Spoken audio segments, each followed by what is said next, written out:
నమస్తే. తెలంగాణ సీఎం రేవంత్ రెడ్డి దూకుడు పెంచిండు. దానిలో భాగంగానే తెలంగాణలో ఏ విధంగా ఉంది, ప్రజలు ఏమనుకుంటున్నారు, ప్రజల యొక్క నాడి తెలుసుకోవడానికి తన ప్రణాళిక సిద్ధం చేసుకున్నట్టు కూడా కనబడుతుంది. దానిలో భాగంగానే ఐఎన్పిఆర్ ద్వారా దాదాపుగా 150 మందిని రిక్రూట్మెంట్ చేసుకోవడానికి సీఎం రేవంత్ రెడ్డి ఒక జియోను కూడా తీసుకొని రావడం అయితే జరిగింది. ఇది గతంలో కూడా చంద్రబాబు నాయుడు ఎన్టీఆర్ ట్రస్ట్ ద్వారా కొంతమందిని నియమించుకున్నారు. అదేవిధంగా సీఎం రేవంత్ రెడ్డి కూడా ఐఎన్పిఆర్ ద్వారా ఏ విధంగా పనులు జరుగుతూ ఉన్నాయి, ఎమ్మెల్యే తీరు ఏ విధంగా ఉంది, ఇంటెలిజెంట్ బ్యూరో ఉన్నప్పటికి కూడా కొంత ఫెయిల్ అవుతున్న విషయం మనకైతే కనబడతా ఉంది. అవన్నీ ఉన్నప్పటికీ కూడా ఎమ్మెల్యే తీరు ఏ విధంగా ఉన్నాయనే అంశాలపైన సీఎం రేవంత్ రెడ్డి మరి ఒక జియోని తీసుకొని వచ్చేసి రిక్రూట్మెంట్ చేసుకుంటున్న ప్రాసెస్ కనబడతా ఉంది. దాదాపుగా ఈ 150 మంది కూడా సంవత్సరం కాలం పనిచేయబోతా ఉన్నారు. ఐఎన్పిఆర్ ఆధ్వర్యంలో పనిచేయబోతా ఉన్నారు. దాదాపుగా 119 మంది నియోజకవర్గాలు అయితే ఉన్నాయి మనకి. దానిలో భాగంగానే మరికొన్ని స్పెషల్ వాటి కోటల్లో కూడా తీసుకొని మొత్తం 150 మంది రిక్రూట్మెంట్ అయితే చేసుకుంటా ఉన్నారు. ఎమ్మెల్యేల పనితీరు, ఎక్కడైతే కాంగ్రెస్ ప్రభావం ఏ విధంగా ఉంది, ఎక్కడైతే కాంగ్రెస్ ప్రభావం తగ్గింది అనే విషయాలపైన ఎంక్వైరీ చేయబోతున్నట్టు కూడా మనకైతే కనబడతా ఉంది. సీఎం రేవంత్ రెడ్డి చంద్రబాబు నాయుడు అడుగుజాడల్లో గతంలో ఏ విధంగా పరిపాలించినో అదే విధంగా పరిపాలించడానికి చూస్తూ ఉన్నారు అన్నట్టు కూడా మనకైతే ఈ జియో ద్వారా అయితే తెలుస్తూ ఉంది.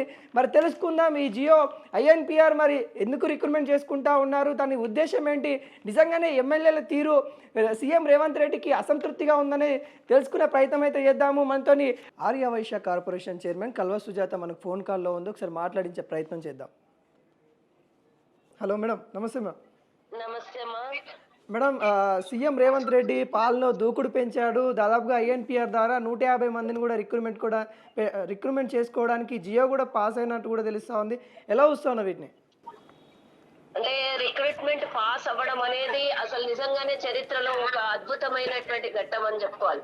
ఎందుకంటే గతంలో ముఖ్యమంత్రి ఫామ్ హౌస్ లో పడుకొని పరిపాలన చేస్తుంటే మా ముఖ్యమంత్రి ప్రజలతోని పరిపాలన చేస్తుంది. కాబట్టి ప్రజలకి ఏ చిన్న అవసరం ఉన్నా ఏ చిన్న ఇబ్బంది ఉన్నా ప్రతిదీ ఎమ్మెల్యే దగ్గరికి వెళ్ళి చెప్పుకోలేనటువంటి ఒక్కొక్కసారి ఉండొచ్చు, చెప్పుకున్నా కూడా ఒక్కొక్కసారి బిజీ షెడ్యూళ్ల వల్ల కుదరకపోవచ్చు.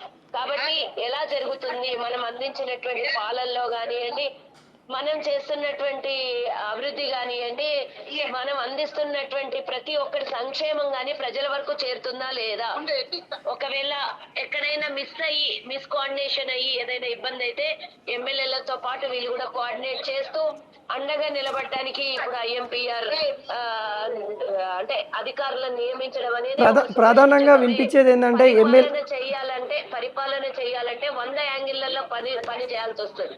ఒక్కొక్క యాంగిల్లో ఇప్పుడు ముఖ్యంగా చూసుకున్నట్టయితే గ్రామ స్థాయిలలో పంచాయతీ ఎలక్షన్లు కూడా అవ్వలేదు ఇంకా. కాబట్టి చాలా అందుకనే ఇప్పుడు ఎలక్షన్ల వరకు మనం ఇచ్చినటువంటి సంక్షేమ ఫలాలు అందినాయా లేదా, ప్రజలకు ఇంకేమన్నా లోటు ఉందా, ప్రజలకు అందించాల్సినటువంటి ఇంకేమన్నా అభివృద్ధి కానివ్వండి, ఇంకేమన్నా వాళ్ళకి చేయాల్సినటువంటి సేవ కాని బాగుంటే చెయ్యడానికి ముందుకు వచ్చినటువంటి ఈ ప్రభుత్వం ఎవరెన్ని కారుకూతలు కూర్చున్నా చేతగానోళ్ళు పనిచేయని చేతగానోళ్ళు ఎన్నైనా మాట్లాడతారు. వాళ్ళ మాటల్ని పక్కకు పెట్టేసి ప్రజాపాలన అందిస్తున్నటువంటి మా రేవంత్ రెడ్డి గారి పాలనలో అందరం కూడా దూసుకొని పనిచేయాలని ఈ రోజు వేలాది కోట్లు దేశంలోనే ఎవ్వరు చేయనటువంటి సాహసం మనం చేసినాం. అప్పుల రాష్ట్రమైనా కూడా 21,000 కోట్ల రూపాయలు రుణమాఫీ చేసినాం, సన్నబియ్యం ఇస్తున్నాము, 5 లక్షల రేషన్ కార్డులను ఇచ్చినాము. ప్రతి ఒక్క సంక్షేమం కూడా ప్రజలకు చేరాలి అంటే అక్కడక్కడ చిన్న లోటు కూడా ఉండొద్దు అనేది ఈ అధికారులని ప్రధానంగా వినిపించేది.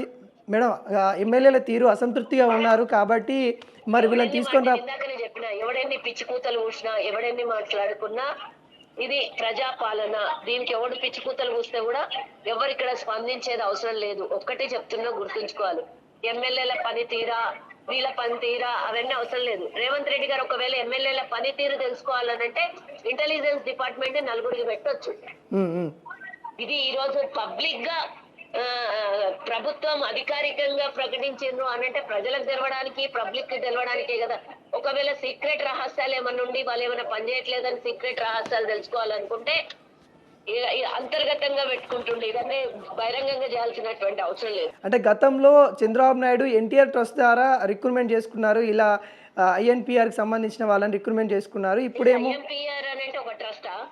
లేదు మేడం, గతంలో చంద్రబాబు నాయుడు చేసుకున్న తీరునే ఇప్పుడు రేవంత్ రెడ్డి కూడా అలానే చేసుకుంటారు. లేదు లేదు, ఇప్పుడు ఒక ప్రభుత్వ అధికారులను నియమించడం వాళ్ళతో వీళ్ళతో పోల్చుకోవడం, ఒకవేళ పోల్చినా కూడా మంచి పని చేయడంలో 10 మందితో పోల్చుకున్న ఒక్కళ్ళతో పోల్చుకున్న దాంట్లో తప్పేం లేదు. అభివృద్ధి జరగాలని కోరుకుంటున్నాం. మేము ప్రతిపక్షంగా ఉన్న టీఆర్ఎస్ వాళ్ళని కూడా అడుగుతున్నాం, కావాలంటే మీరు వచ్చి ఏమైనా సలహాలు సూచనలు ఇవ్వండి, ఇంకేమైనా అభివృద్ధిలో మీరు కూడా తోడ్పడండి అని చెప్తున్నాం.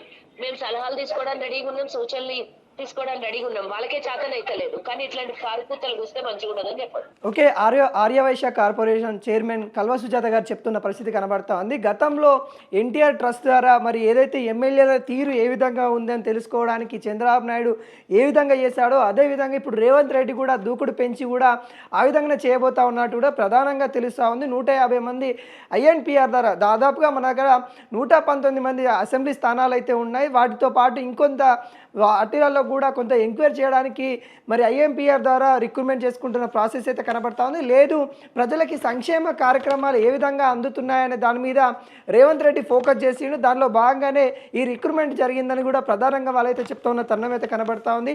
ఏది ఏమైనా కానీ చంద్రబాబు బాటలో రేవంత్ రెడ్డి వెళ్తా ఉన్న తీరు అయితే కనబడతా ఉంది.